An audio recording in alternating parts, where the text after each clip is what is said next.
Bonjour à tous, c'est toujours le frère Zouloula dans l'émission, dans les révélations cachées la parole de l'Oba. Je rends grâce à l'Oba, le créateur du ciel de la terre, de ce qu'il est grand, glorieux et redoutable. Je remercie l'Oba parce que le bon, parce qu'il est tenu, parce qu'il est tout puissant et de ce qui vit inexplicablement hors de toute réalité. Donc aujourd'hui, par sa permission, par sa grâce, par sa toute divine puissance, on va entrer dans l'émission, dans les révélations cachées de la parole, même spirituelle à l'état pur. Donc aujourd'hui, nous allons parler des pains sans levain et de la Pâque. Vous savez qu'actuellement, plein de communautés, plein de biblistes, plein de tous ceux qui ont étudié la théologie ont essayé de parler, de résoudre ce mystère. Qu'est-ce que la Pâque ou le pain sans levain? Vous savez, dans l'Ancien Testament, dans les livres hébraïques, on parle de ça, la Pâque, le pain sans levain. Nous allons voir si ça émane réellement de l'Oba. Car il est dit dans Proverbe 19 que le manque de science n'est bon pour personne. Et dans Proverbe 25 la gloire de l'Oba est de cacher des choses et la gloire des rois est de sonder des choses. Mais néanmoins, il est dit dans Deutéronome 29 que les choses cachées sont au Père, les choses révélées sont à vous, sont aux créatures, sont aux humains. Mais l'Oba qui vit inexplicablement hors de toute réalité dit par son maudit que les apôtres authentiques ont reçu dans Jean 20, 22, dans Jérémie 33, demande-moi et je te relèverai des choses cachées, des choses que tu ne sais pas. Ce que vous ne savez pas, c'est quoi? C'est que il y a plusieurs fêtes, entre parenthèses, soi-disant juives, que plein de gens actuellement, ceux qui sont autoproclamés pasteurs, révérends, bishops, maréchals, apôtres, prophétesses ou diacres ou hommes de Dieu, ou soi-disant inspirés, viennent encore parler sans savoir si ça émane réellement du Créateur. Récemment, j'avais fait la vidéo sur le sabbat. J'ai démontré que le sabbat actuel, dans le sabbat hébraïque, selon la chair, selon l'homme, dans le plan physique, n'émanait pas de Dieu. Donc aujourd'hui, nous allons voir si le pain sans levain et la Pâque émanent réellement de Dieu. Donc aujourd'hui, je vous exhorte de vérifier, peu importe où tu te trouves actuellement, peu importe l'heure. Je sais que dans certains pays, il fait encore un peu nuit, là il fait jour, bref. Donc peu importe où tu es, que ce soit sur ton canapé, devant ton light-up, peu importe où tu te trouveras, écoute ce message. Ce message est venu pour te délivrer définitivement du joug. Donc, dans Exode, on va aller dans Exode, chapitre 12, au verset 15 à 19. Je répète, Exode, chapitre 12, verset 15 à 19. Bible, parole de vie, il dit ceci. Pendant 7 jours, virgule, pendant 7 jours, virgule, continua le Seigneur, vous mangerez du pain sans levain. Dès le premier jour, il ne doit plus y avoir de levain dans vos maisons. Point.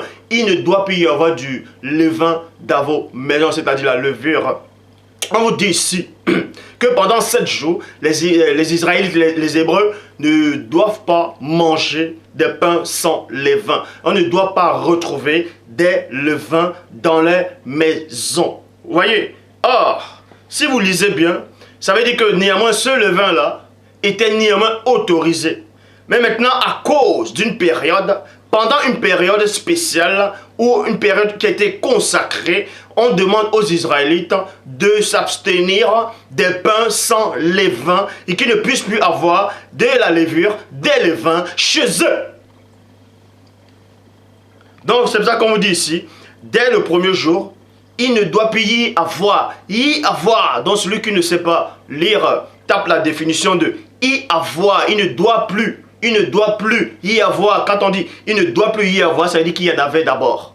Donc, si le pain sans levain est interdit dans l'Ancien Testament, que les enfants d'Israël ne devaient pas manger le pain sans levain, comment se fait-il que d'abord on autorisait qu'ils avaient ça, qu'ils pouvaient avoir ça chez eux? Et après un moment, on dit pendant 7 jours, vous devez vous abstenir. Soit ils doivent l'avoir, soit ils ne doivent pas n'y avoir. Donc on va continuer. Du levain dans vos maisons, si du premier jour, du 7e jour, quelqu'un mange du pain levé, virgule, il sera exclu du peuple d'Israël. Donc, pendant une période, on vous dit, si vous mangez le pain sans levain, vous allez être exclu, vous allez être banni du peuple d'Israël, de la communauté d'Israël. Or, ça dit qu'il y avait une période où ce pain-là était autorisé. C'est là où vous voyez que déjà, ça n'a même pas de sens. Supposons un seul instant, parce qu'il y a plein de... Vous voyez, il y a d'autres qui racontent, en fait, que le pain sans levain, on les a demandé de s'abstenir parce que celui qui faisait ça commettait un péché. Puisque quand on t'expulse de la communauté d'Israël, ça dit que tu avais commis une faute. Donc il y a déjà une faute, le péché, la désobéissance. Donc, si tu commets une faute en mangeant le pain sans levain, dans Exode chapitre 12, comment se fait-il qu'avant on autorisait au peuple d'Israël d'avoir de ce pain-là. Donc, c'est la première question dont vous devez vous poser premièrement. Le premier et le 7e jour, vous vous réunirez en mon honneur, point. Ces jours-là, vous ne ferez aucun travail, point. Vous pourrez seulement préparer le repas pour chacun de vous. Mais on vous dit ici là que ce jour-là, soi-disant, comme j'avais démontré que le sabbat n'émanait pas de Loba, on vous dit ici que ce jour-là, les Israélites ne doivent pas travailler. Ils ne doivent rien faire. Parce que c'est un jour de repos pour eux, pour ce soi-disant ce Dieu-là. Et ils ne devaient rien faire. Mais excepté, ils doivent quand même faire manger. Certains vont dire que faire manger, c'est pas du travail. Mais quand on va ramasser du bois parce qu'on veut préparer peut-être une douleur, c'est pas travailler ça aussi. Mais on lapide quelqu'un parce qu'il va ramasser du bois. Mais vous savez ce qu'il voulait faire avec du bois. Mais bref. Vous respecterez cette fête des pains sans levain. Point. Elle rappellera le jour précis où j'ai fait sortir d'Égypte votre peuple en bord d'ordre. Vous voyez? En bord d'ordre. Donc on vous dit ici là que le pain sans levain, c'était pour se remémorer plutôt, de la sortie des Hébreux de l'Égypte. Donc nous allons voir premièrement, avant nous verrons aussi si réellement les enfants d'Israël ont réellement subi l'esclavage dans l'Égypte. Parce que la Pâque, les pains sans levain, tout ça là, c'est pour se remémorer de la sortie, de la délivrance du peuple d'Israël, des Hébreux, du joug des Égyptiens. Et nous allons voir si ce récit est réellement vrai. Donc, pour ça, il est dit, vous respecterez cette fête des pains sans levain. Point. Elle rappellera le jour précis où j'ai fait sortir d'Égypte votre peuple en bon ordre. Point. Vous fêterez cet événement de génération à génération. Point. C'est une règle pour toujours. On vous dit ici là que le pain sans levain, c'est une règle à perpétuité. Pour toujours. C'est une règle pour toujours. Le premier mois, le 14e du mois, le soir et jusqu'au 21 au soir, vous mangerez des pains sans levain. Vous mangerez des pains sans levain. On vous dit ici là, pendant 7 jours, on ne devrait pas trouver le levain dans vos maisons. Si quelqu'un, un étranger installé chez vous ou un Israélite mange du pain fait avec du levain, il faudra le chasser de la communauté d'Israël. Vous ne devrez donc rien manger qui contient du levain. On vous dit cela, vous ne devez rien manger qui contient du levain. La levure où que vous habitiez, vous mangerez du pain sans levain. Là, c'est passé dans Exode chapitre 12. Mais nous allons remonter à l'origine. On va aller même à la source où on fait allusion même au pain. Déjà, avant de parler de pain, quand on dit le pain, il faut d'abord savoir la vraie définition dans le sens spirituel du pain. Qu'est-ce qui veut dire réellement le pain dans le sens spirituel? La définition du pain, c'est quoi? Ça veut dire le don de l'Oba, le don de Dieu. Le pain, c'est le don de Dieu. La vraie signification dans le sens spirituel, c'est le don de Dieu. C'est ça le pain. Donc, pour ça, on va à l'origine. Où est-ce que le mot du pain, la première fois, l'une des premières fois où on fait allusion au pain. On verra si on faisait déjà allusion au pain sans levain ou au pain tout court. Et c'est là vous verrez que si le pain sans levain émanait réellement du divin. Genèse chapitre 3 au verset 19. Genèse 3 verset 19, Bible seconde 21, il est dit, c'est à la sueur de ton visage que tu mangeras du pain, virgule. C'est à la sueur de ton visage que tu mangeras du pain. Vous savez ici là que Dieu ne parle directement à aucun humain. C'est une entité qui est venue s'adresser à Moto. Et cette entité a fait comprendre à Moto, de la part de Loba, que vu que cet homme a péché, a désobéi, il devra normalement manger et travailler à la sueur de son front. C'est pour ça qu'on vous dit ici, là, c'est à la sueur de ton visage que tu mangeras du pain, et non du pain sans levain. Vous voyez, il est question du pain tout court, virgule, et non le pain sans levain. Le pain sans levain n'est pas mentionné ici, là, n'apparaît pas. Et en ce jour, et jusqu'à ce que tu retournes à la terre, puisque c'est d'elle que tu as été tiré. Oui, tu es poussé et tu retourneras dans la poussière. Genèse chapitre 14 au verset 18, Bible du semeur, il est dit, en parlant d'un personnage extraordinaire, un personnage qui bouleverse tous les faux croyants actuellement, connu sous le nom de Melchisedec dans la Bible actuelle. On vous dit cela, que Melchisedec était le sacrificateur, était un sacrificateur du Dieu très haut à perpétuité. Donc c'était quelqu'un, un véritable, un chef des, l'un des chefs des initiés. Il avait la sagesse interdite, il connaissait les mystères, la révélation, il connaissait la pensée de Dieu. Quand il dit la pensée de Dieu, il savait ce qui était convenable ou pas. Donc Melchisedec était quelqu'un d'instruit, quelqu'un de très élevé. Parce que tous ces faux chrétiens, tous ces gens qui vont adorer ce faux Christ blanc aux yeux bleus, ce Borgia, disent que Melchisedec, c'est une théophanie, c'est une christophanie de Christ ou bien de Dieu lui-même. Parce que selon la Bible, dans d'autres versions qui étaient mal traduites, on veut dire que Melchisedec n'a ni commencement, n'a ni commencement de jour ni fin de vie, n'a pas de peine, n'a pas de main, n'a pas d'origine. Donc c'est Dieu lui-même, c'est une théophanie de Dieu. Parce que dans la Bible de l'épée aussi, il est dit par rapport à la tour de Babel que Dieu est descendu sous forme de Melchisedec. Mais j'ai démontré déjà que Melchisedec a eu une naissance, mais néanmoins miraculeuse. Melchisedec, c'était un homme. C'était un homme, il a eu une maman, il est né sur la terre, mais il est né miraculeusement. J'ai déjà fait une vidéo sur ça, même l'un des livres d'Enoch parle de ça.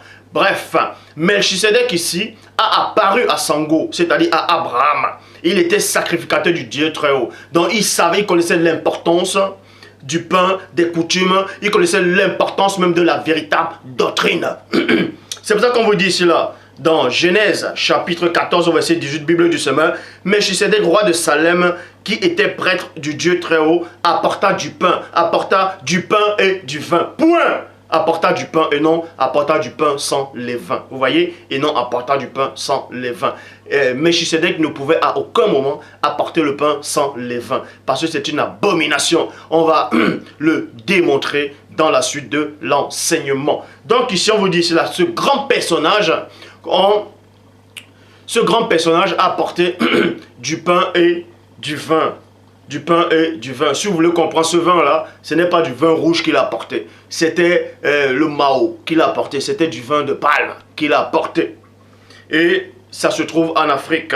Donc il a apporté du pain, et non du pain sans levain, mais du pain tout court et du vin. Genèse chapitre 18 au verset 4.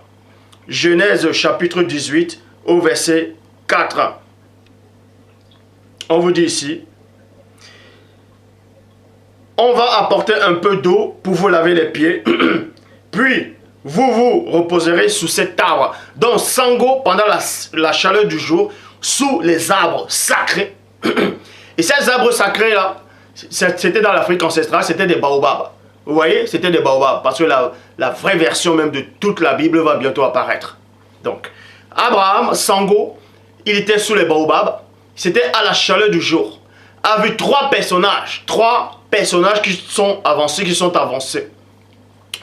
Et il connaissait tellement le mystère de l'hospitalité.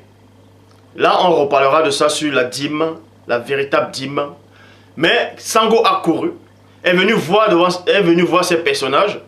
Il a dit, venez, voyez, dans Genèse chapitre 18, verset 4, on va apporter un peu d'eau pour vous laver les pieds, puis vous allez vous reposer sous cet arbre, Verset 5, Bible second 21, dans Genèse 18, il est dit ceci, j'irai prendre un morceau de pain, vous voyez, et non j'irai prendre un morceau de pain sans levain, mais j'irai prendre un morceau de pain tout courant, pour vous restaurer, virgule, puis vous continuerez votre route, et c'est car C'est pour cela que vous passez près de votre serviteur. Il répondit, fais comme tu l'as dit. Fais comme tu l'as dit. Donc, les anges ici ont accepté. Ces trois entités qui avaient une puissance extraordinaire ont dit, fais comme tu as dit par rapport au pain tout court et non le pain sans levain. Donc, on poursuit dans Traduction du Monde Nouveau. Il est dit dans la Traduction du Monde Nouveau, il est dit que j'aille chercher un morceau de pain, de pain, virgule, et non le pain sans levain. Bible du semeur, je vous apporterai un morceau de pain. Je vous apporterai un morceau de pain et non le pain sans levain. Genèse chapitre 18 au verset 6. Traduction Abbé Filion. Il est dit ceci. Abraham, c'est-à-dire Sango, entra promptement dans sa tente. Il dit à Sarah, pétrissez vite 3 mesures de farine et faites cuire des pains sous le cendre. Et faites cuire des pains sous la cendre. Donc, et non les pains sans levain. S'il y a une autre traduction qui va parler de pain sans levain ou quoi que ce soit, c'est un mensonge. Genèse chapitre 18 au verset 8, Bible à la colombe, il dit, il prit encore de la crème et du lait avec du veau qu'on apprêta et il mit devant eux, point. Il se tint lui-même à leur côté sous l'arbre et ils mangèrent. Et ils mangèrent. et ils ont mangé. En tout cas, dans toutes les versions de la Bible, on dit que Abraham, Sango, a fait du pain. Et les anges ont mangé. Mais on dit aussi qu'il avait fait du veau, de la viande. Mais dans la vraie version de la Bible, en tout cas, on verra si les anges ont réellement mangé la viande. Si on les a présenté la viande, si quand on allait présenter la viande, s'ils ont réellement mangé ça. J'avais déjà fait une vidéo sur ça où il est dit en tout cas dans vos versions que les anges ont bel et bien mangé la viande. Mais dans la bonne version, en tout cas la Bible, la véritable Bible authentique, hein, sans erreur, sans faute, avec les véritables noms, les vraies histoires, on verra, vous verrez l'origine même de tout. Donc, Genèse 19 au verset 3. Dans Genèse 19 au verset 3, on vous dit qu'il y a 2 anges. Parmi ces 3 entités, il y en a 2 qui sont descendus à Sodome vers le soir.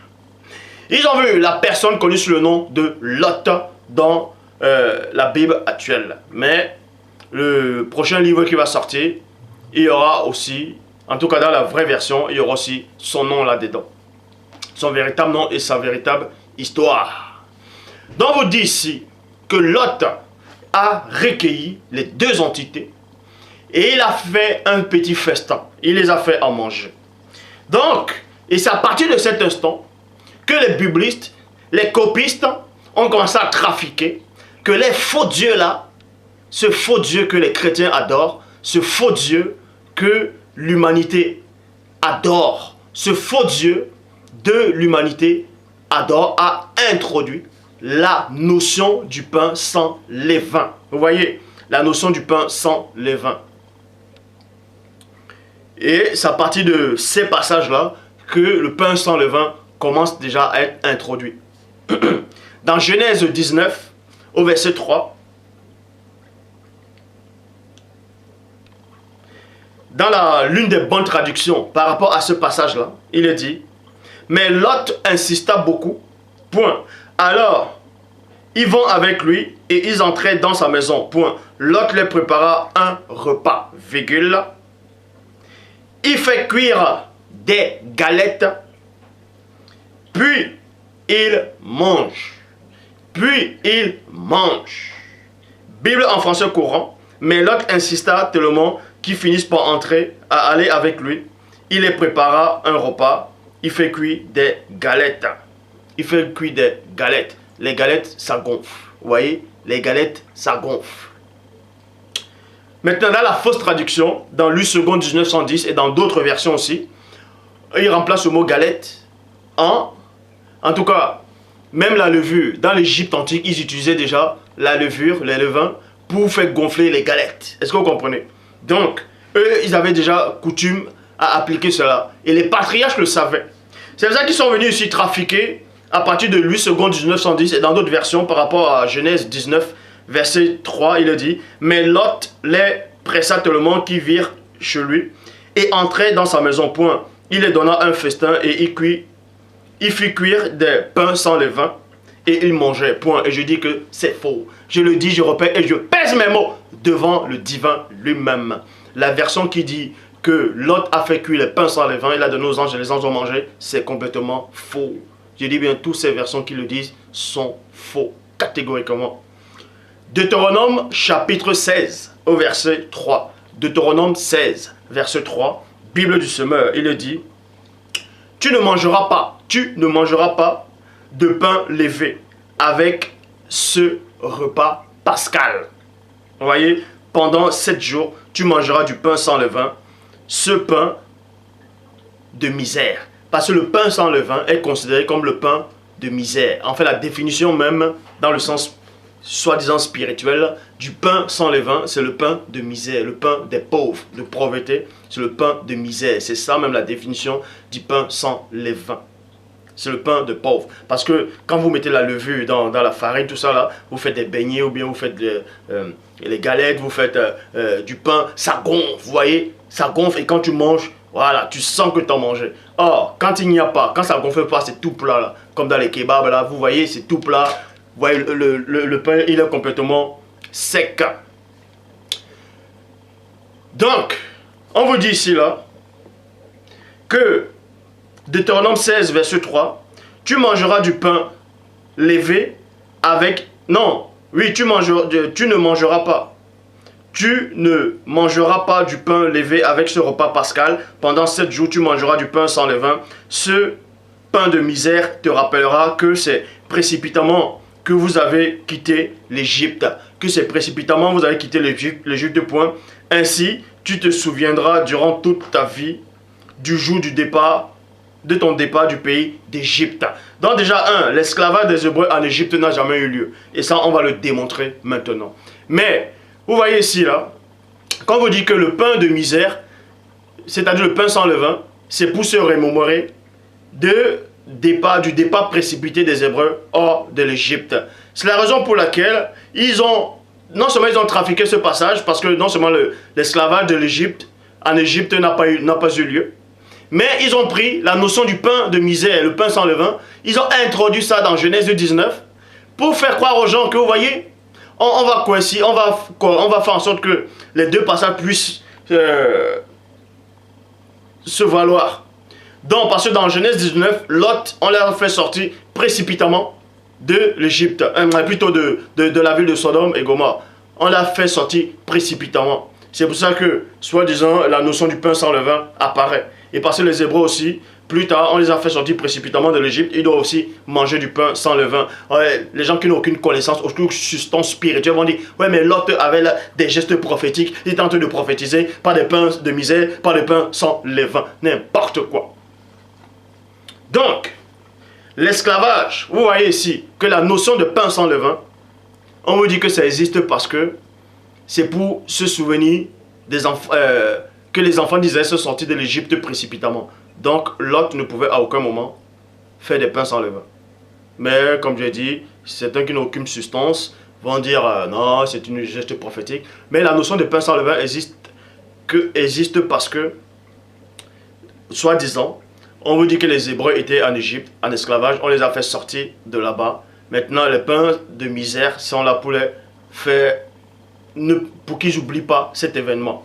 Et aussi, c'est à cette période aussi que la notion de la Pâque a été introduite dans la notion de la Pâque. Donc maintenant, on va démonter la notion même de l'esclavage des Hébreux en Égypte. Ça n'a pas eu lieu. Pourquoi? Donc, si ça n'a pas eu lieu, tout ce auquel vous avez cru est basé juste sur du mensonge, est basé sur du faux. Tous ces chrétiens-là qui sont là en train de prier le dimanche à ce faux Christ blanc-là, la Bible dit, vous êtes tous en train d'adorer Satan. Vous adorez les abominations. Votre énergie ne vont que nourrir les esprits de l'air qui agissent sur vous, sur votre propre nature dans Éphésiens 2.2. Donc, Genèse Non, plutôt Exode chapitre 1 au verset 8. Exode chapitre 1 verset 8. Soyez vraiment attentifs, hein, ça va vous libérer. Donc, soyez vraiment attentifs. Exode chapitre 1 au verset 8. Bible du semeur. Un nouveau pharaon vint au pouvoir en Égypte. Il ne connaissait pas Joseph. On vous dit ici qu'il est apparu un nouveau roi en Égypte qui n'avait point connu Joseph. Mais donnez donc le nom de ce roi-là. Donnez donc le nom de ce pharaon. Le nom de ce pharaon n'apparaît nulle part. Pourquoi? Parce que c'est un mensonge. C'est monté de toutes pièces.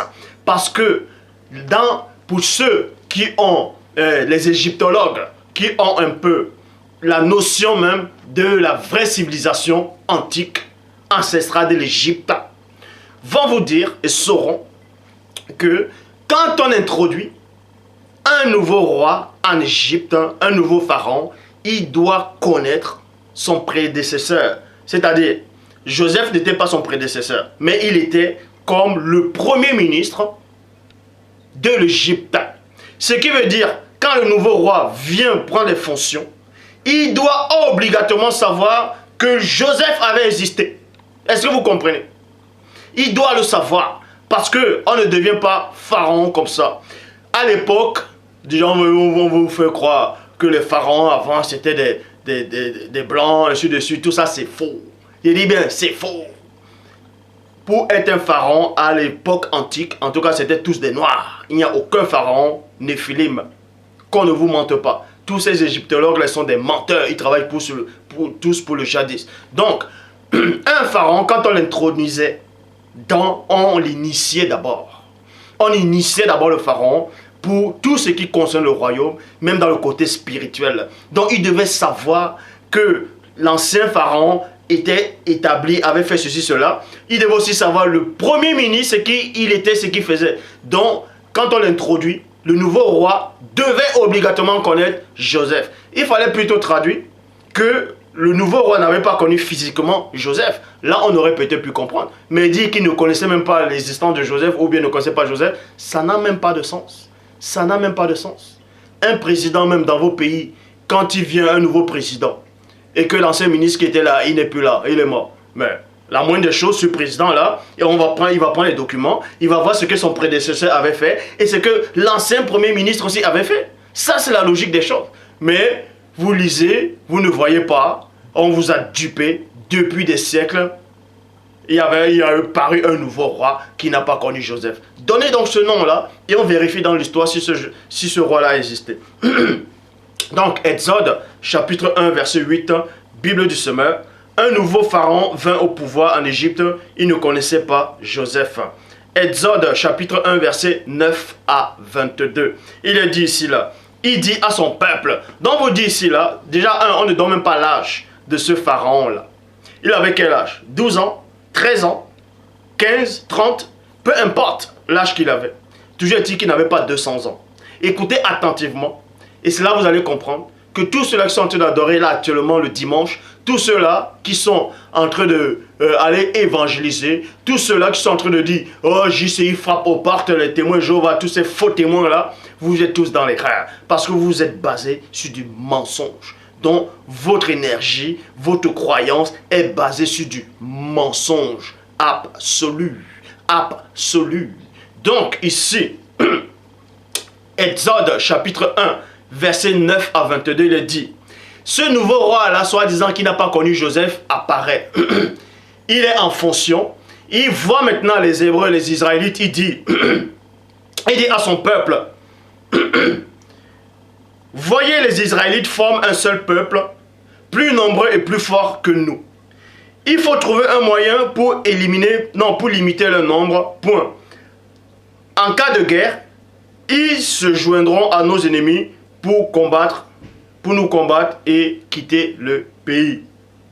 Les Égyptiens désignaient alors des chefs de corvée pour accabler le peuple d'Israël en lui imposant des rudes travaux. C'est ainsi que les Israélites durent construire des villes de Pithom de Ramsès pour y entreposer les réserves du pharaon. Les réserves du pharaon. Mais plus on les opprimait, plus ils devenaient nombreux et plus ils prenaient de place. Si bien qu'on les redoutait. Les Égyptiens les traitaient durement comme des esclaves. Il leur rendit la vie insupportable par des travaux pénibles, par un travail pénible. Vous voyez, 2 points. Préparer l'argile pour faire des briques, exécuter des travaux des champs, point. Bref, ils les imposèrent sans pitié toutes sortes de corvées. Et toutes sortes de corvées. Il y avait chez les Hébreux, écoutez attentivement, il y avait chez les Hébreux 2 sages femmes.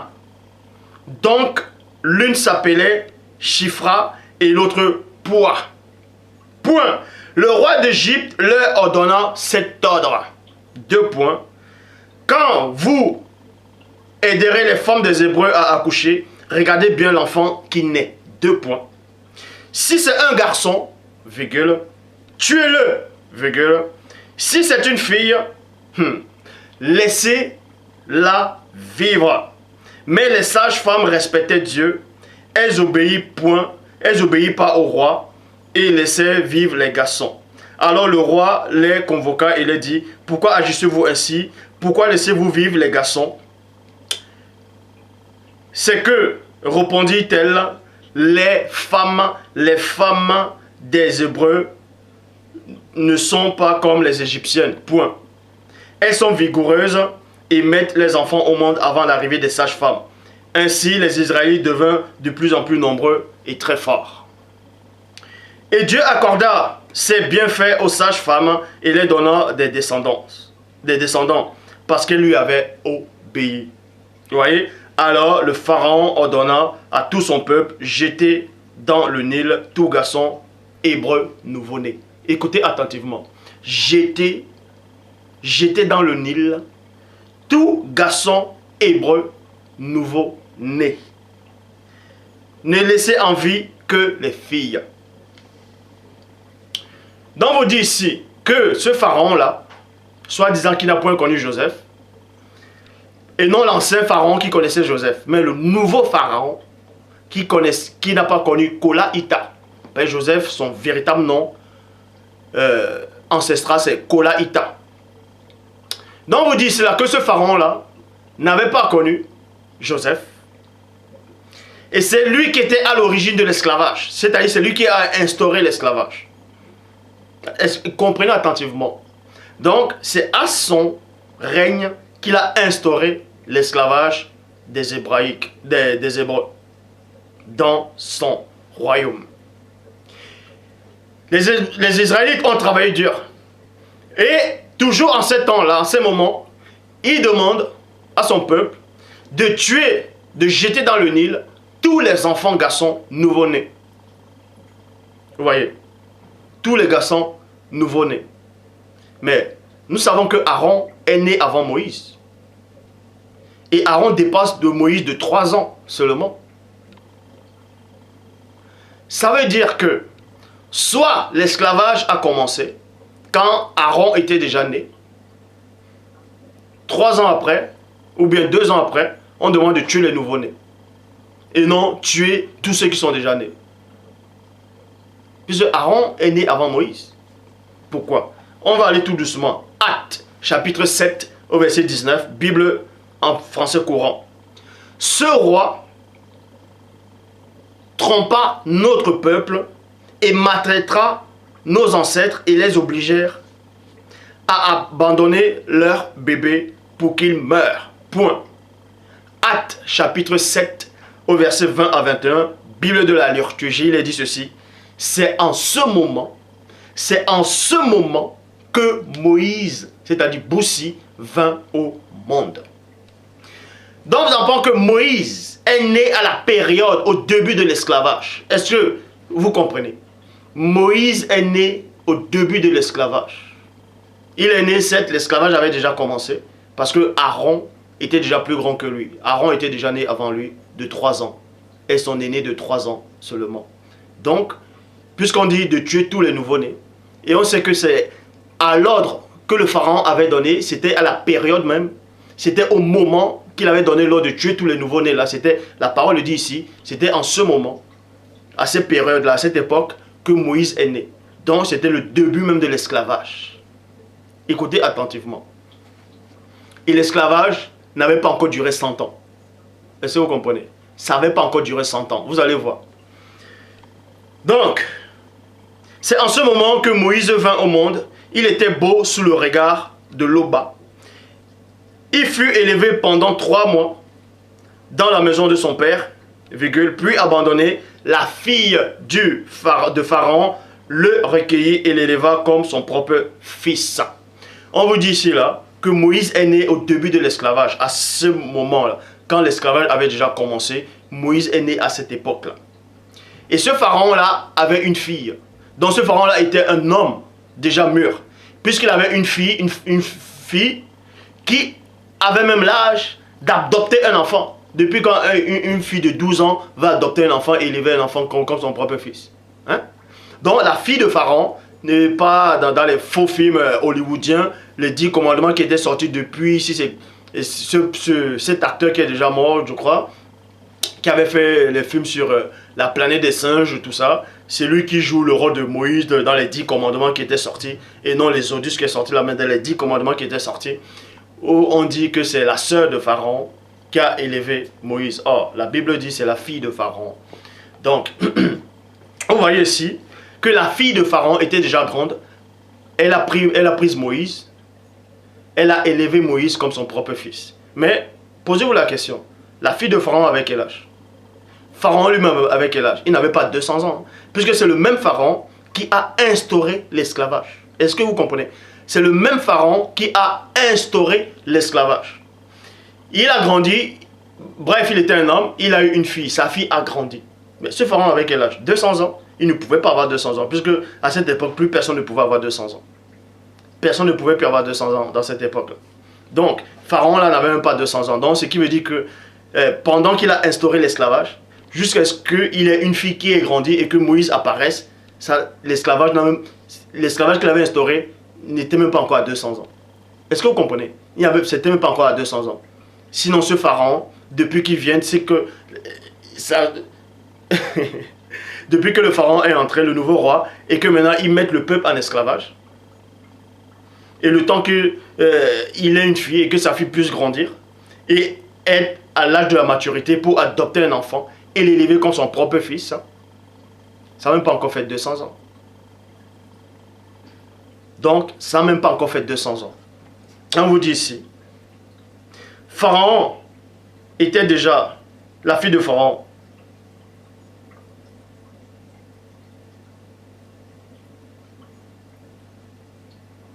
Donc, la fille de Pharaon, ce Pharaon était déjà un homme. Vous voyez, il avait déjà un enfant, il avait une fille, tout ça. Dans Actes, chapitre 7, au verset 23.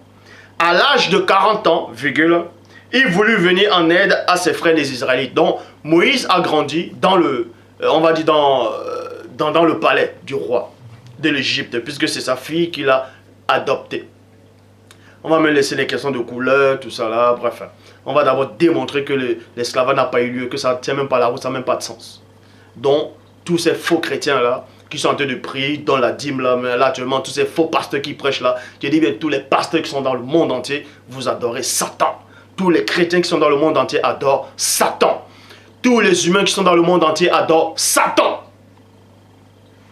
Excepté ceux qui acceptent le message que j'apporte et qui mettent ça en pratique. Donc, on vous dit ici que Moïse a grandi dans le palais. Il a eu 40 ans. Posez-vous la question. Le nouveau roi, soi-disant qu'il n'avait point connu Joseph, c'est lui qui a instauré l'esclavage. Il a eu une fille, sa fille a grandi. Sa fille a adopté un enfant. Et l'enfant, plus tard, a eu 40 ans. L'esclavage était toujours en vigueur. Mais ça fait quel âge? Ça fait 200. Ça ne peut pas faire 200 ans. Puisque ce roi-là existait toujours. Quand Moïse a eu 40 ans, ce roi-là était toujours en vie. Donc, depuis qu'il a instauré l'esclavage, Et jusqu'à ce que Moïse ait eu 40 ans, l'esclavage n'avait même pas encore fait 200 ans. Écoutez attentivement. Ça n'avait même pas encore fait 200 ans. Puisque ce pharaon-là ne pouvait pas avoir 200 ans. Acte 7, verset 30. 40 ans plus tard, un ange lui apparut au désert du mont Sinaï dans la flamme d'un buisson de feu. Plus tard, avant ça, ces événements, on vous apprend que ce pharaon voulait tuer Moïse parce qu'il avait tué, Moïse avait tué un Égyptien, tout ça, il a pris la fuite, il allait en mendiant. 40 ans, il a fait 40 ans là-bas. Donc, Moïse avait 80 ans. Il avait 80 ans. Vous voyez? N'oubliez pas que c'est ce pharaon-là qui avait instauré l'esclavage. Et Moïse est né, il a fait 40 ans en Égypte. Ce pharaon-là existait toujours. Dans l'esclavage, depuis qu'il a instauré l'esclavage, c'était même pas encore 200 ans. Puisque ce pharaon-là aurait plus de 200 ans.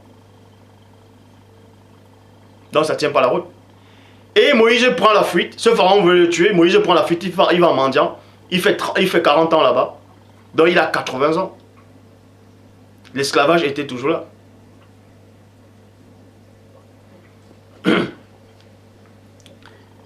Mais quand il a pris la fuite, ce pharaon-là existait toujours. Pourquoi? Le seul moment où ce pharaon-là est mort, c'est quand on demande à Moïse, retourne en Égypte. Écoutez attentivement. Exode chapitre 4, verset 19, traduction King James française. Et le Seigneur dit à Moïse, en mendiant, va, retourne en Égypte, car tous les hommes qui cherchaient à ta vie sont morts. C'est au bout de 40 ans plus tard qu'on demande à Moïse de retourner en Égypte, parce que tous les gens qui cherchent à le tuer sont morts. Donc, c'est au bout de 80 ans, quand il avait 80 ans, qu'on lui dit, retourne maintenant en Égypte, car ce pharaon-là est mort. Mais, alors que ce pharaon-là avait instauré l'esclavage déjà. C'est-à-dire, il avait quel âge? 500 ans ce pharaon. Mais arrêtez. Vous voyez, ça ne tient pas la route. Donc, Deutéronome chapitre 34, au verset 7, Bible des peuples. Moïse était âgé de 120 ans. Quand il mourut, son œil n'était pas affaibli et sa vigueur ne s'était point éteinte. Vous voyez? Donc, on vous apprend ici. C'est là que vous voyez que l'esclavage des Égyptiens, en tout cas des Hébreux en Égypte, n'a pas eu lieu. C'est un mensonge monté de toutes pièces. Donc toi qui me regardes, tu peux ne pas être content, c'est ton problème. Ça ne va rien changer. Tu peux faire comme ça sur YouTube, ça ne va rien changer. Tout ce que je sais, c'est que tu es dans l'erreur. Le Dieu que tu adores là, c'est un faux Dieu. Car ta religion est basée sur du mensonge monté de toutes pièces. Donc tous ceux qui pensent que les Hébreux ont subi l'esclavage en Égypte, vous êtes tous dans l'erreur et dans la confusion totale. Ceci prouve que Dieu n'est point avec vous. Parce que réfléchissez un seul instant, raisonnez avant de vouloir chercher des versets pour contredire. Le nouveau roi apparaît. À supposer même qu'il avait même 100 ans ou bien 80 ans. Supposons, hein, bon, je vous donne même cadeau. C'est un exemple, je vous donne cet exemple cadeau. À supposer un peu un seul instant que ce roi-là ait eu 100 ans. Et que quand il a eu 100 ans, il instaure l'esclavage.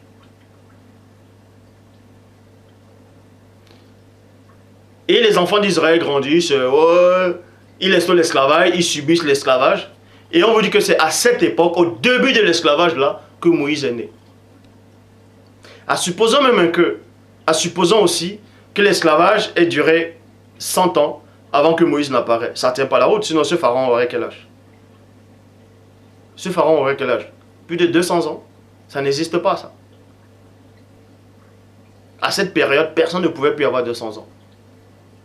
Ça n'a rien à voir après le déluge, au temps de Noé, là, la période de Noé, que Noé, lui, avait à l'âge de 600 ans. Non. Après le déluge, après Noé, après Abraham, tout ça là, en tout cas à cette période-ci, où on parle de Moïse, où on parle de l'Égypte, de l'esclavage, personne ne pouvait plus avoir 200 ans. Est-ce que vous comprenez? Personne. Donc posez-vous la question. Ce pharaon qui a instauré l'esclavage et qu'il a eu une fille, sa fille a même adopté Moïse. Mais ça prouve bien que Moïse est né au début de l'esclavage, à la période de l'esclavage, au début. Mais ce pharaon avait quel âge? Puisqu'on vous dit que celui qui a instauré l'esclavage, et que sa fille qui avait adopté Moïse, et que c'est Moïse qui a éteint l'esclavage, c'est-à-dire qui a mis terme à l'esclavage. Mais on veut vous faire croire que l'esclavage a duré 400 ans.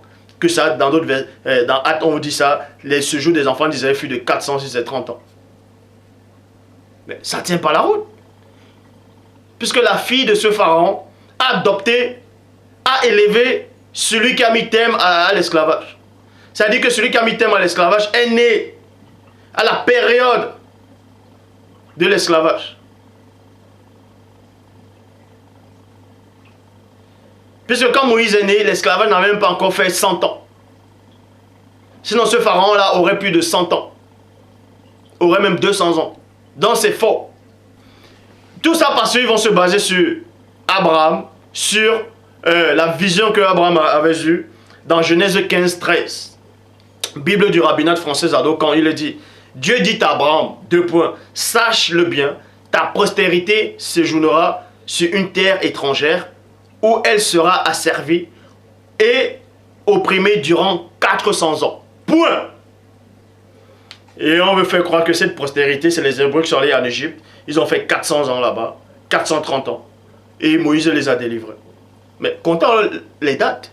Donnez-nous l'âge du pharaon quand il est entré au pouvoir, soit disant quand il n'a pas connu Joseph, et le moment où il a instauré l'esclavage, et le moment où sa fille elle est née, elle a grandi, et le moment où Moïse est né, on l'a élevé, il a grandi, il a eu 40 ans, il est parti, il a fait 40 ans là-bas, il est revenu. Ça n'a même pas fait 300 ans. Puisque c'est au bout de 80 ans, c'est à 80 ans que Moïse a mis terme à l'esclavage. Selon la Bible, actuelle, il a encore fait 40 ans au désert avec les Hébreux. Et ça fait 120 ans, il avait 120 ans. Alors, pourquoi on dit encore que l'esclavage a eu 400 ans? Vous voyez, comptez, ça ne tient même pas la route. Ça ne tient pas la route. Vous voyez que ça, c'est une histoire inventée. Donc, on invente des récits, on met dans la Bible, on dit que Dieu a dit. On dit que c'est inspiré par Dieu. Et vous êtes là, vous acceptez, oh, Dieu est bon, JC. C'est quel JC ça? Mais réveillez-vous. Vous vous rendez pas compte que vous êtes complètement dans l'erreur? Les gens, les néphilim sont venus s'asseoir, ils ont commencé à rédiger des récits inventés. Jérémie 8.8, c'est bien en vain qu'ils sont mis à l'œuvre, la plume mensongère du scribe. On dit, regardez, ces noirs-là, ils n'ont aucune connaissance, ils n'ont pas de chromosomes. On va inventer des récits, on va mettre Dieu là, on va dire que c'est Dieu qui a dit. Parce que ces noirs-là aiment tellement Dieu. Quand on va prononcer, quand on va dire Dieu, ils vont même plus se poser des questions, puisqu'on a dit Dieu. Voilà. Et quand il y a un truc un peu bizarre, non, ne réfléchissez pas. Car les voies du Seigneur sont impénétrables. Mais la même parole dit quoi? Le Saint-Esprit pénètre les voies du Seigneur, non? Et que Christ dit quoi? Dans Jean 14, 26, je vous enverrai l'Esprit de vérité, il vous enseignera toutes choses. Il vous rappellera tout ce que je vous ai annoncé. Vous voyez? Vous fêtez la Pâque pour vous souvenir de la sortie des Hébreux en Égypte. Cette sortie-là, cet esclavage-là qui n'a même jamais eu lieu. Qui est monté de toutes pièces. Vous remplissez les églises partout dans le monde, vous célébrez Noël, vous célébrez la dîme, bref, pas la dîme, vous célébrez la Pâque, les sabbats. Vous célébrez quoi? Parce que les faux juifs ont tout inventé. Vous voyez. Regardez l'Afrique. Si soi-disant, ce vrai Christ que vous avez accepté là, pourquoi l'Afrique est ainsi? Pourquoi c'est les Noirs qui sont plus remplis dans les autres religions? Regardez comment on vous a dupé. Les femmes, elles sont là avec des perruques, des tissages sur la tête. Elles vont chanter à l'église dans les chorales. Oh, j'y sais. Vous priez pour rien.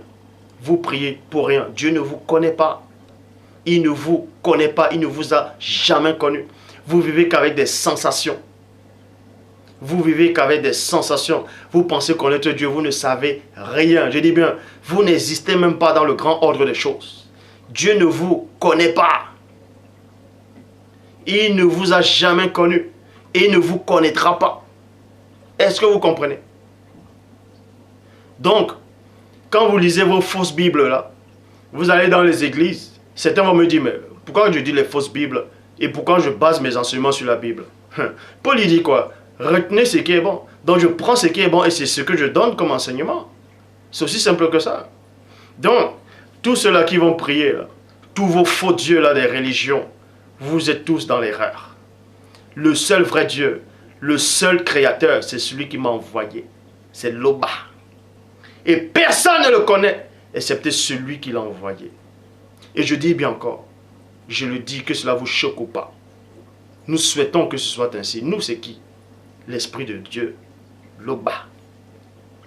Nul dans ce monde, aucune créature dans cette époque et dans les siècles à venir ne viendra au Père sans passer par moi. Je le dis, sans passer par les paroles que je prononce. Au temps de Christ, c'était le Christ. Au temps de Boussi, c'était Boussi. À cette époque-ci, personne ne vient à Dieu sans passer par moi. Je le dis. Vous pouvez coucher ça. C'est ainsi. Donc les paroles que je prononce sont esprit et vie. Resteront jusqu'à la fin des temps. Donc toi qui m'écoutes, toi qui sais à l'intérieur de toi actuellement que ton cœur est en train de battre, n'aie pas peur. N'aie pas peur. Regarde mon visage, tu vois quoi? La conviction. Il n'y a pas le doute là-dedans. C'est pas de l'incrédulité. Non. Tu vois la conviction. Tu vois quoi? La confiance en Dieu. La foi au-delà même. Jean 3,11. Nous disons ce que nous savons et l'on rend témoignage de ce qu'on a vu. Toutes les civilisations, depuis que le monde est monde, a foulé les pieds sur cette terre. Ils ont eu différentes doctrines. D'autres ont parlé des serpents cosmiques, des déesses qui ont créé le monde. Bref, toutes ces théories-là sont complètement erronées. La seule vérité authentique qui est ici, c'est celui qui est en face de toi. C'est les paroles qui émanent de lui. Non pas réellement de lui, mais de celui qui l'a envoyé, celui qui l'a mandaté. Et je dis encore, aucune entité cosmique, spirituelle, astrale ou physique, aucune force ne pourra arrêter ce message. Ne pourra arrêter ce message. Même s'il est dit, je frapperai les bergers et les brebis seront dispersées. Quelles brebis? Les brebis que le Père connaît ou bien ceux que le Père ne connaît pas? Donc je le dis encore, n'ayez pas peur de tous ces faux pasteurs, de tous ces faux prédicateurs. N'ayez pas peur de ce qu'on dira de vous. N'ayez pas peur quand on vous dira, oh c'est un gourou, il est dans une secte, c'est l'antéchrist, il est en train de séduire. On a dit la même chose de Christ, du vrai Christ, de Koudoumane Moula. Christ on l'a traité de démoniaque parce qu'on lui disait que c'est pas Belzébul qui chasse les démons. Ça veut dire qu'on le traitait de possédé. Ça change quoi? Ça l'a empêché de retourner s'asseoir où il était auparavant? Non! Donc ne vous souciez pas de ce qu'on dira de vous. Ne vous souciez pas quand on vous dit que vous êtes dans une secte, qu'on vous a séduit, qu'on vous a dupé, qu'on vous a envoûté. C'est plutôt eux qui sont envoûtés. Parce qu'ils adorent le faux Christ aux yeux bleus. Ils adorent ces abominations. Ce faux Dieu-là, ce faux Dieu, Jéhovah, soi-disant Jéhovah, cette abomination, ce démon, Adonai, Yahvé, Elohim, c'est qui ça? N'ayez pas peur de tous ces faux dieux, de toutes ces religions. Car le seul vrai Dieu authentique ne se trompe pas. Je dis encore, le pain sans levain, c'est une coutume des démons, des païens. Le pain sans levain, c'est une coutume montée pour introduire la fausse doctrine. La Pâque que vous fêtez là, c'est une abomination. Donc,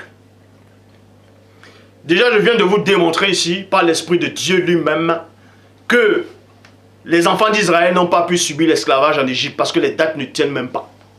Les dates, puisque le nouveau roi, soi-disant qui n'a pas connu Joseph, c'est lui qui a instauré l'esclavage. Et c'est sa fille, sa propre fille, a recueilli Moïse, et Moïse est né, et c'est sur Moïse qui a mis stop à l'esclavage. Donc comptez alors les dates.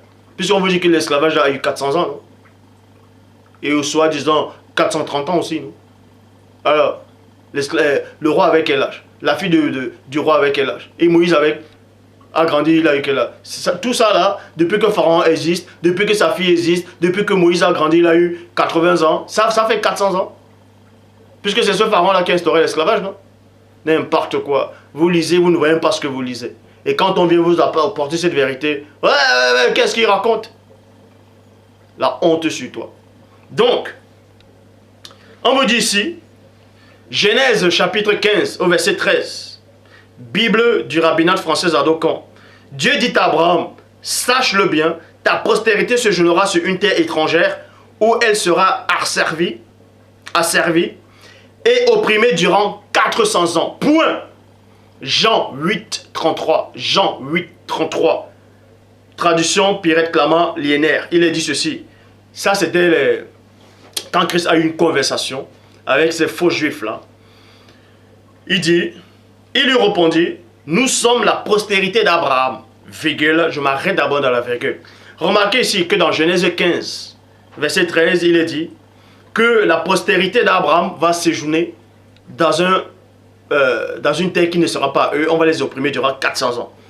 Et des siècles plus tard, on revient alors dans Jean 8, 33, soi-disant, ils disent que nous sommes de la postérité d'Abraham. Mais la postérité dont on a fait allusion, que la postérité d'Abraham, mais eux se réclament, ils disent, nous sommes la postérité d'Abraham et nous n'avons jamais été esclaves de personne. Comment dites-vous, comment dis-tu, vous deviendrez esclaves, vous deviendrez libres. Donc eux-mêmes ils sortent de leur bouche ici, qui n'ont jamais été esclaves de personne. Ils n'ont jamais été esclaves de personne. Mais on parlait de quelle postérité là? Vous voyez comment les faux juifs ils viennent, ils trafiquent l'histoire, ils changent les noms, ils mettent Babylone là en Irak, alors, ils changent tous les noms, ils dessinent les cartes. Posez-vous la question. Soit disant on vous montre les cartes du monde, des continents, qu'ils ont dessiné la carte de la terre. Ils ont dessiné ça comment? Ils ont dessiné ça comment? Puisque selon l'histoire, selon votre propre histoire, quand vous enseignez à l'école, dans l'histoire, on vous dit quoi? Que c'est à l'époque des navigateurs, que c'est les navigateurs qui ont dessiné les cartes, non? Ils ont fait comment pour dessiner les cartes? Ils avaient les fusées, ils ont pris les fusées pour aller dans l'espace, et ils ont vu la Terre, ils ont commencé à dessiner. Ils ont dessiné ça comment? Ils sont sortis de la Terre. Hein? Les navigateurs, puisqu'ils étaient dans la mer, ils naviguaient. Ils avaient des boussoles, tout ça là. Donc, ils sont sortis de la Terre, ils ont commencé à dessiner les cartes. Ils ont dessiné ça comment? Vous voyez? Ils sont allés en Afrique, ils ont trouvé qu'il y avait les cartes, les dessins de la Terre. Parce que les anciens initiés dans l'Afrique ancestrale le savaient. Ils savaient comment c'était. Ils ont juste pris, ils ont tout chamboulé, ils ont redessiné, ils ont commencé à tout modifier. Vous voyez? On vous a dupé. Vous êtes là. Vous vous habillez avec vos faux tissages, les perruques. Ma soeur, mon pasteur a dit. Quel pasteur? Un faux pasteur qui n'a aucune connaissance. Tous ces faux prédicateurs, tous ces pasteurs-là, vous n'avez aucune connaissance. Vous n'êtes rien du tout. Vous n'existez même pas. D'où je viens, vous n'existez pas. Je dis bien, d'où je viens, votre monde, votre époque n'existe même pas. Ça n'existe pas.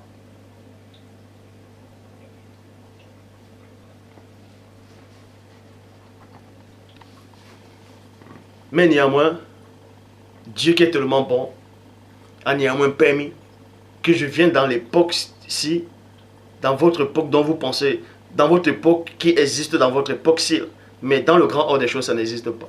Mais je viens d'amener néanmoins dans cette dimension-ci. Donc, dans Matthieu chapitre 16, au verset 5 à 11, Matthieu 16, 5 à 11, Bible en français courant, il est dit: quand les disciples passèrent de l'autre côté du lac, ils oublièrent d'apporter du pain. Point. Christ leur dit alors: attention, gardez-vous du levain des pharisiens. et des Sadducéens. Il y a aussi le levain d'Hérode. Mais ici, le levain des pharisiens et des Sadducéens. Les disciples se mirent à dire entre eux, ils parlent ainsi parce que nous avons oublié, parce que nous n'avons pas apporté du pain. Vous voyez? Donc, Christ dit ici, Christ disait aux apôtres, abstenez-vous des levains des pharisiens. Et les apôtres ne comprenaient pas ce que ça veut dire. Puisque le levain des pharisiens, c'est quoi? C'était l'enseignement des pharisiens.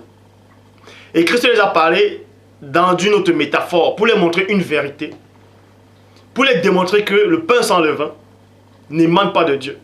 Que c'est une fausse coutume, que c'est une abomination. C'est pour ça que Christ commence, il dit ici, abstenez-vous du levain des pharisiens. Et les apôtres ont compris, on vous dit ici là, les disciples se mirent à dire entre eux, ils parlent ainsi parce que nous n'avons pas apporté du pain. Christ s'aperçut de ce qu'ils disaient et les demanda, pourquoi dire entre vous, c'est parce que nous n'avons pas de pain, point d'interrogation. Comment votre confiance, elle est faible? Ne comprenez-vous pas encore? Point d'interrogation. Ne vous rappelez-vous pas les 5 pains distribués aux 5000 hommes et le nombre de corbeilles que vous avez apporté? Point d'interrogation. Et ne vous rappelez-vous pas les 7 pains distribués aux 4000 hommes, le nombre de corbeilles que vous avez emporté? Point d'interrogation. Comment ne comprenez-vous pas que je ne vous parlais pas de pain quand je vous disais 2 points, gardez-vous du levain des pharisiens et des sadducéens? Point d'interrogation. Matthieu chapitre 16 au verset 12. Bible parole de vie. Alors les disciples comprennent. 2 points. Écoutez attentivement la révélation. Alors les disciples comprennent 2 points. Christ ne leur a pas dit de se méfier du levain de pain. Christ ne les a pas dit de se méfier du levain du pain. Point. Donc Christ ne a jamais dit aux apôtres de se méfier du levain de pain. Bien au contraire, d'en consommer. Alors, pourquoi dans l'Ancien Testament, on parle de abstenez-vous des levains du pain? Christ n'a pas dit ça. Christ n'a pas dit à ses apôtres de se méfier de pain sans levain. Christ ne pouvait pas le dire. Puisque lui-même, il était un pain vivant et rempli de levain. Pourquoi? On va vous le montrer. Mais ils doivent se méfier de l'enseignement des pharisiens et des sadducéens. Christ compare le levain ici, en tout cas ce levain-là que les apôtres doivent s'abstenir, aux enseignements des pharisiens. Mais les apôtres doivent enseigner et les apôtres doivent accepter l'enseignement de Christ. Alors, l'enseignement de Christ aussi est un levain. Et Christ est le pain. Écoutez attentivement. 1 Corinthiens, chapitre 5, au verset 7. Bible, parole de vie. On vous dit ici, là, vous voyez que ils ont compris que non, Christ est venu démolir les fausses théories. Il faut qu'on se rattrape un peu, il faut qu'il se rattrape un peu. Dans 1 Corinthiens, chapitre 5, au verset 7, Bible, parole de vie, il dit, enlevez le vieux levain du péché pour devenir pur. Point. Alors, virgule, vous serez comme une pâte nouvelle et sans levain. Vous voyez? Sans levain. Or, Christ a dit, abstenez-vous, ne vous abstenez pas de levain. Christ a dit, ne vous méfiez pas du levain de pain.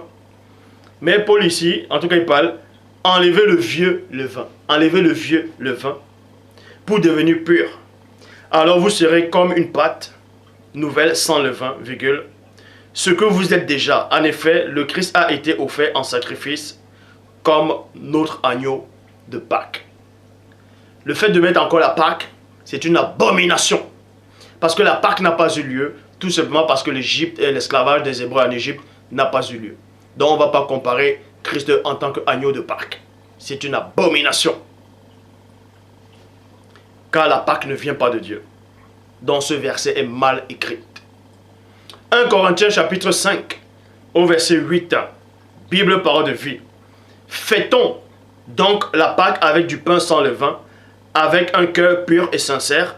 Ne mangeons pas le pain fait avec du vieux levain, virgule, le levain de mauvaises actions et du mal. Et je dis encore dans 1 Corinthiens chapitre 5 au verset 8, c'est faux, c'est mal traduit, c'est un mensonge. Ils ne doivent pas fêter la Pâque, puisque la Pâque n'a pas eu lieu, tout simplement parce que l'esclavage en Égypte n'a pas eu lieu. Matthieu chapitre 16 au verset 12, Bible, parole de vie. Alors les disciples comprennent, 2 points, Christ ne leur a pas dit de se méfier du levain, du pain. Alors, pourquoi Paul dit le pain sans levain, alors que Christ dit de ne pas se méfier de ça? Luc chapitre 22 au verset 19. Luc 22, 19, Bible, parole de vie. Ensuite, Christ prend du pain. Point. Christ prend du pain, virgule, et non le pain sans levain. Christ a pris du pain et non du pain sans levain. On dit ici, Christ a pris du pain. Tout. Et il a remercié Dieu. Il remercie Dieu, virgule. Il mange le pain et non le pain sans levain. Il mange le pain et le donne à ses disciples en disant 2 points. Ceci est mon corps donné pour vous. Faites cela en souvenir de moi. Alors, faites cela en souvenir de moi.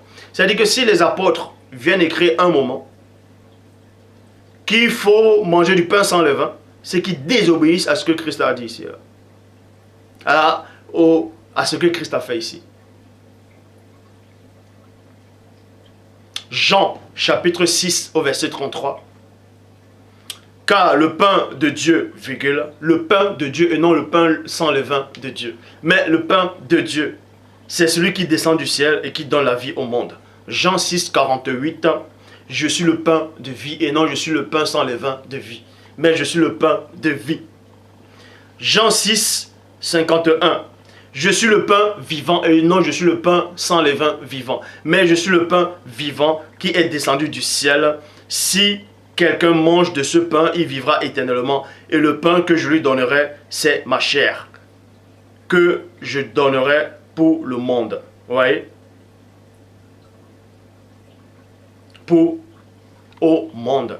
On vous dit cela que Christ est le pain qui est descendu du ciel. Mais le pain est descendu du ciel. Il y avait le levain en lui. Le levain là, c'est l'enseignement. Donc Christ est le pain avec du levain. Pourquoi on vous demande de vous abstenir du pain sans levain? Maintenant, d'autres qui n'ont pas de connaissance vont prendre dans Juge, chapitre 6, au verset 18 à 21. Je vais corriger Juge, chapitre 6, verset 18 à 21. Bible en français courant qui dit, il y a l'ange qui apparaît à Gédéon. Et je prie à Gédéon pour le remercier. Il dit, tiens, je vais te faire une offrande. J'ai envie de faire une offrande, tout ça là. Il dit à l'ange, ne t'en va pas avant que je sois revenu avec l'offrande que je désire te présenter. Point. Le Seigneur répondit, je resterai ici jusqu'à ton retour. Gédéon alla donc préparer un chevreau plutôt, ainsi que des pains sans levain. Vous voyez, ainsi que des pains sans levain. Et ça, c'est complètement faux. On va vous démontrer le pourquoi. Des pains sans levain, confectionnés avec 30 kg de farine. Il mit la viande dans une corbeille et le jus donc, dans le pot. Il les apporta sous la chaîne et les présenta à l'ange de Dieu. Point. Un coup on dit le Seigneur, un coup on dit l'ange de Dieu. L'ange lui dit, va poser la viande et les pains sur ce rocher. Vous voyez? Pourquoi le mot pain sans levain n'apparaît plus? Pourquoi l'ange dit maintenant, dans cette version, va poser les pains et non les pains sans levain? Va poser les pains sur ce rocher, puis verse le jus jusqu'au dessus, pas dessus. Gédéon obéit. Alors l'ange du Seigneur étendit la main et avec l'extrémité du bâton, il toucha la viande et les pains. Point. Et non, il les pains sans levain. Et les pains. Le feu jaillit du rocher et brûla la viande et les pains. Point. Puis l'ange disparut. On vous montre ici là que l'ange n'a pas approuvé cela. C'est pour ça qu'il a consumé son offrande. C'est-à-dire, il a détruit son offrande. Il a détruit ça. faut vous montrer que le pain sans levain ne vient pas de Dieu. Jean chapitre 3, verset 14. Écoutez attentivement. Déjà, c'est quoi le levain? Le levain est un ingrédient plutôt, qui produit une fermentation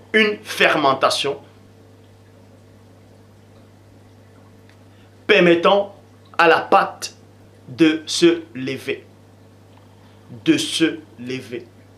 C'est pour ça qu'on vous donne la révélation dans Jean chapitre 3, verset 14.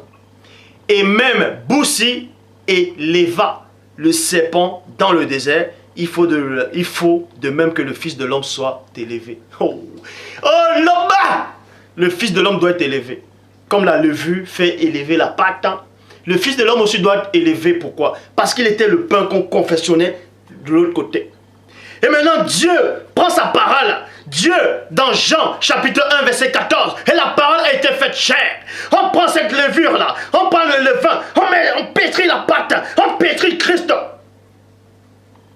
On met la levure à l'intérieur. Et il gonfle. Il est le pain qui est descendu, le pain élevé. Est-ce que vous comprenez la révélation?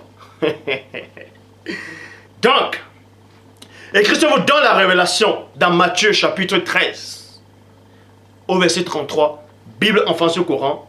Christ leur dit, une parabole, 2 points. Le royaume des cieux ressemble au levain. Alors, le royaume des cieux ressemble au levain qu'une femme prend et mêle à une grande quantité de farine vigueur, si bien que toute la pâte lève. Donc on compare le royaume des cieux avec le levain. Et sur la terre, on vous dit de vous abstenir de levain. Donc abstenez-vous du royaume des cieux alors. Voilà comment on vous enseigne des fausses doctrines. Vous êtes là, vous acceptez parce que vous n'avez pas de connaissance. Vous n'avez même pas de chromosome dans la tête. La Bible dit, Dieu dit, le Saint-Esprit a dit. Oh, le frère est dans l'erreur. Vous n'existez même pas. Donc, à tous ceux qui avaient la certitude, ne craignez pas. La vérité authentique est en face de vous. Je suis le chemin, la vérité et la vie. Que ça vous plaise ou pas, c'est ainsi. Et tous ceux, je dis encore, qui peuvent être, même dans Jean 8, 32, qui doutent, qui peuvent douter actuellement, à tous ces espions, je vous le dis, vous n'êtes pas content, vous sortez. Celui qui doute, celui qui dit, ouais, mais est-ce qu'il est réellement ce qu'on imagine? Tu doutes, tu sors. On ne t'oblige pas de rester. Est-ce que tu comprends? Tu n'es pas content, tu sors. On n'oblige personne. Il n'y a que les gourous qui vont retenir les membres. Celui qui n'est pas content, qui sorte. Celui qui doute d'un message, celui qui doute du messager, mais qui parte. Vous êtes libre de partir. Christ a dit la même chose à ses apôtres. Et vous ne voulez pas aussi vous en aller? Dans Jean 6, 66, les disciples ont abandonné le Christ. Donc celui qui doute, si tu doutes, tu pars. Tout ce qui n'est pas le produit d'une conviction est péché. C'est-à-dire que si tu doutes et que tu restes toujours dans Jean 8, 32, ce que tu es en train de commettre est un péché. Puisque tout ce qui n'est pas le produit d'une conviction est péché. Donc, toi qui murmures derrière, oui, est-ce que vraiment, est-ce que c'est un homme de Dieu? Est-ce que Dieu l'a vraiment envoyé? Est-ce que c'est lui le mystérieux?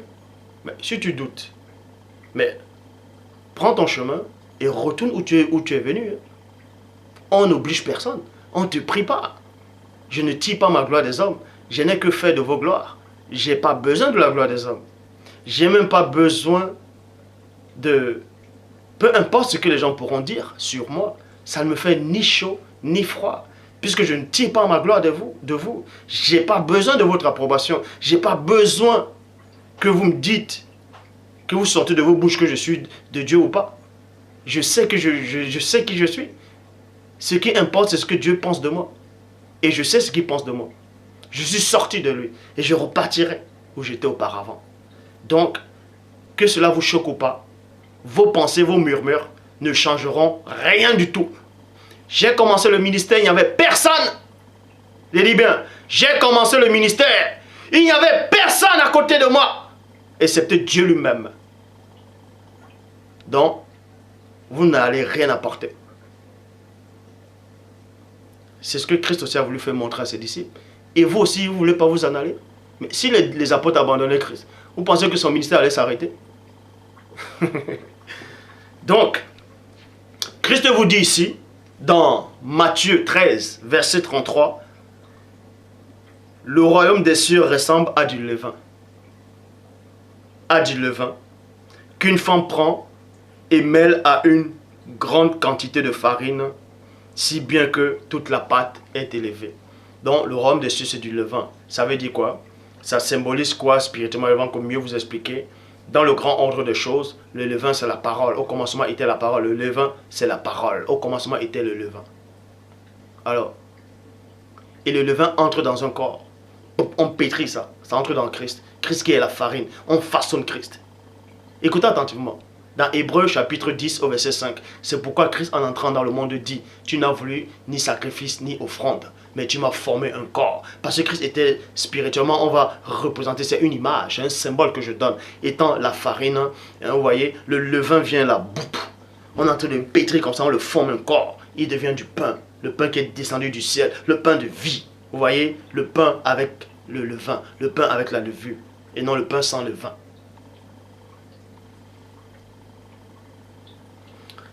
Ecclésiaste, chapitre 9, au verset 7. Bible du semeur. Va, virgule, mange ton pain. Mange ton pain et non ton pain sans levain. Mange ton pain dans la joie et bois de ton bon cœur ton vin, virgule, car Dieu prend plaisir dès maintenant à ce que tu fais. Point. Donc Dieu prend plaisir à ce que tu fais. Donc je dis encore à tous ceux qui viennent enseigner des abominations, des excréments spirituels en disant que non, il faut faire la Pâque, les pains sans levain, le sabbat, tout ça c'est une abomination. Ce sont des abominations montées de toutes pièces. Là, vous allez chercher des versets où on dit ouais, c'était à la période de la Pâque, ou soit disant Christ peut-être dit à ses apôtres, allez préparer les vivres pour la Pâque, car la Pâque va arriver, c'est quoi? Tout ça c'est faux. Tout ça c'est faux, puisque le Christ lui-même sait que l'esclavage des Israélites n'a pas existé en Égypte. Ils sont venus trafiquer l'histoire, ils sont venus vous mentir. Le Père s'est encore glorifié.